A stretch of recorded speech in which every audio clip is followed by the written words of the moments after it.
നമസ്കാരം. അങ്ങനെ 2024 കഴിഞ്ഞു. പുതുവർഷത്തെ റിലീസുകളൊക്കെ വന്നു തുടങ്ങി. കഴിഞ്ഞ വർഷം കണ്ടതിൽ ഇതര ഭാഷ സിനിമകളിൽ ഏറെ ഇഷ്ടപ്പെട്ട സിനിമകളെക്കുറിച്ചാണ് ഇന്നത്തെ വീഡിയോയിൽ നമ്മൾ സംസാരിക്കുന്നത്.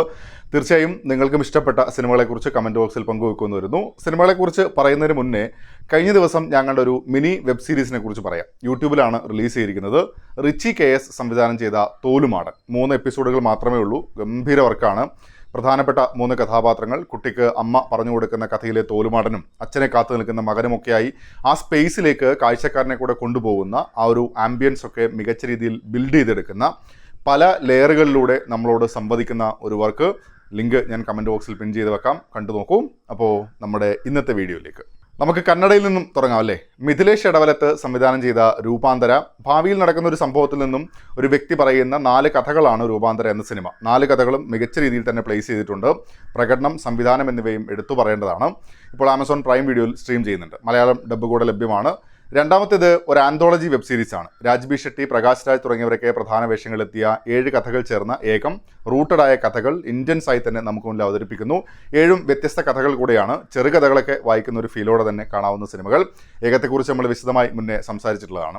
മൂന്നാമത്തേത് സിനിമ തന്നെയാണ്. ദേവി പ്രസാദ് ഷെട്ടി സംവിധാനം ചെയ്ത് ഭാവന, വിജയ് രാഘവേന്ദ്ര എന്നിവർ പ്രധാന വേഷങ്ങളിലെത്തിയ case of Kondana.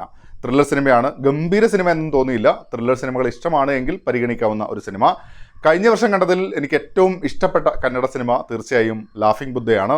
M. Bharat രാജ സംവിധാനം ചെയ്ത ചിത്രം ഇപ്പോൾ ആമസോൺ പ്രൈം വീഡിയോയിൽ സ്ട്രീം ചെയ്യുന്നുണ്ട്. ഒരു പോലീസ് സ്റ്റേഷൻ കേന്ദ്രീകരിച്ചുള്ള കുറച്ച് സംഭവങ്ങളൊക്കെയായി തമാശയും ട്വിസ്റ്റുമൊക്കെയുള്ള രസമുള്ളൊരു സിനിമ.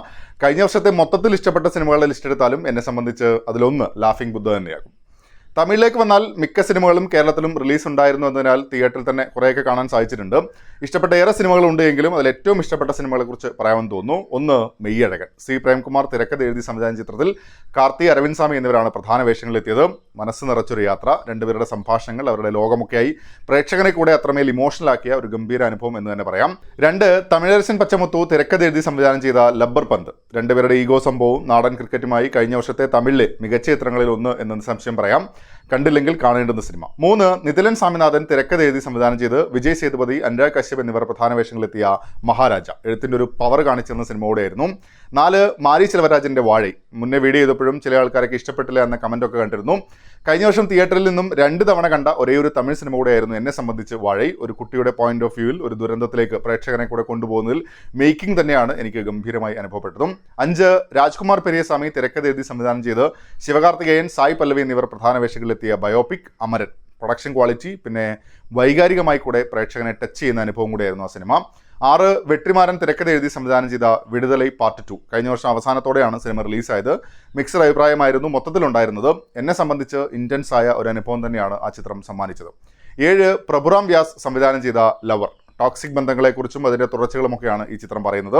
അതിൻ്റെ ഡയമെൻഷൻസ് എന്നത് എഫക്റ്റീവായി തന്നെ കൊണ്ടുവരാൻ സാധിച്ചു എന്നാണ് പ്രധാന മികവായി അനുഭവപ്പെട്ടതും. 8. സൂരി, അന്നാബൻ എന്നിവർ പ്രധാന വേഷങ്ങളിലെത്തി PS വിനോദരാജ് സംവിധാനം ചെയ്ത കൊട്ടുകാളി. തിയേറ്ററിൽ കാണാൻ സാധിച്ചിരുന്നില്ല. ആമസോൺ പ്രൈം വീഡിയോയിലാണ് ഞാനും കണ്ടത്. ഒരു യാത്രയാണ് സിനിമ നമുക്ക് പ്രധാനമായും കാണിച്ചു തരുന്നത്. അതിൽ ചേർത്ത് വയ്ക്കുന്ന ഒട്ടനവധി കാര്യങ്ങൾ കൂടെയുണ്ട്. ആ ഒരു സ്റ്റോറി ടെല്ലിംഗ് കൂടെ പ്രകടനങ്ങളുമാണ് മികച്ചതായി അനുഭവപ്പെട്ടതും.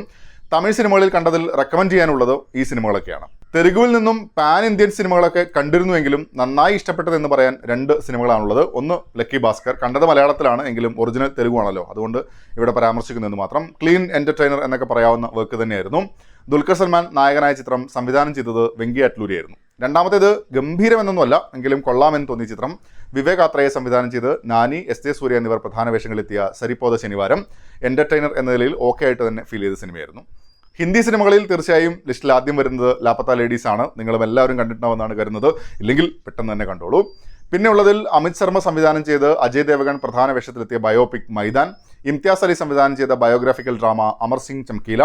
അമർ കൗശിക്കിൻ്റെ സ്ത്രീ 2. ആദ്യ ഭാഗം നല്ലോണം ഇഷ്ടപ്പെട്ടതായിരുന്നു. അത്രത്തോളം ഇല്ലെങ്കിലും കൊള്ളാം. കഴിഞ്ഞ വർഷത്തെ ഹിന്ദിയിൽ ഏറ്റവും വലിയ ഹിറ്റ് കൂടെയായിരുന്നു ചിത്രം സ്ത്രീ 2. ഹിന്ദിയിൽ കണ്ടതിൽ റെക്കമെൻഡ് ചെയ്യാനുള്ളത് ഈ ചിത്രങ്ങളൊക്കെയാണ്. തീർച്ചയായും ഇതര ഭാഷാ സിനിമകൾ എന്ന് പറയുമ്പോൾ എനിക്ക് മിസ്സായി പോയ സിനിമകൾ ഉണ്ടായേക്കാം. നിങ്ങൾക്കും ഇഷ്ടപ്പെട്ട കാഴ്ചകൾ ഏതൊക്കെയാണെന്ന് കമൻറ്റ് ബോക്സിൽ പങ്കുവെക്കുന്നു വരുന്നു. മറ്റൊരു വീഡിയോ ആയിട്ട് നമുക്ക് വീണ്ടും കാണാം. അതുവരേക്കും ടേക്ക് കെയർ. Bye bye.